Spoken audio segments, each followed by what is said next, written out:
What is going on, guys? It is me, Upper Universe, back with another video, and today I'm going to be giving my rating of the Sonic 3 movie. So, I have 5 different components as to how I rate these movies, so let's break it down. So the first one is entertainment. For entertainment, I'm going to give it an 8 out of 10. This is definitely a very entertaining movie. You know, a lot of action and stuff like that. There's no really big side plots that backtrack from what the main plot of the story is, so that's pretty interesting. And all throughout you've got entertaining characters like Shadow, Sonic. you know you've got Ivor Robotnik, Dr. Robotnik, whoever, however you want to say his name, and you've got Gerald Robotnik, all both played by Jim Carrey, so that's pretty entertaining. For the acting of the movie, I'm going to give it a 7 out of 10. So I think there's not really one bad acting role in this movie. I think it's everybody does a good job, and I think Jim Carrey did a great job playing both characters.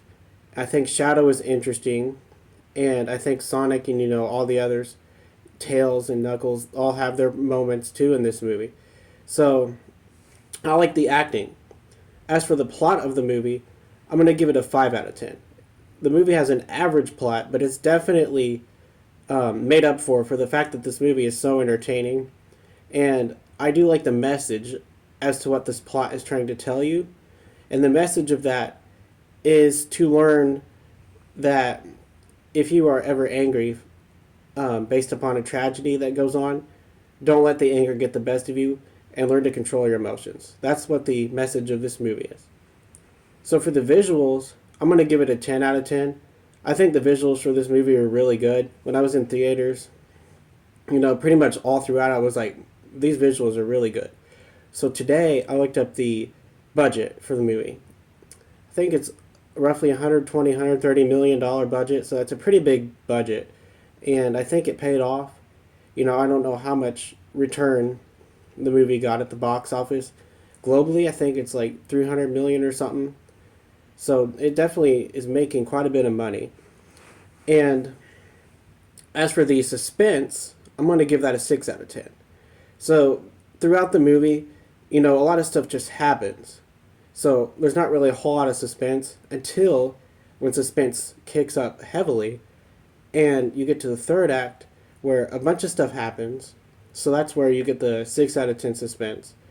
So you've got the fight scene with Sonic and Shadow. You've got Dr. Robotnik sacrificing himself at the end. And so that's where, the third act of the movie, things really start to pick up. And you kind of just start to wonder what happens next. So those are the 5 different components that I use to rate a movie. And based upon these 5 ratings, I'm going to give the Sonic the Hedgehog 3 movie a 7.2 out of 10. So I hope you liked this video and expect more consistent content. Thank you all guys for watching, and I will see you all next time. Goodbye.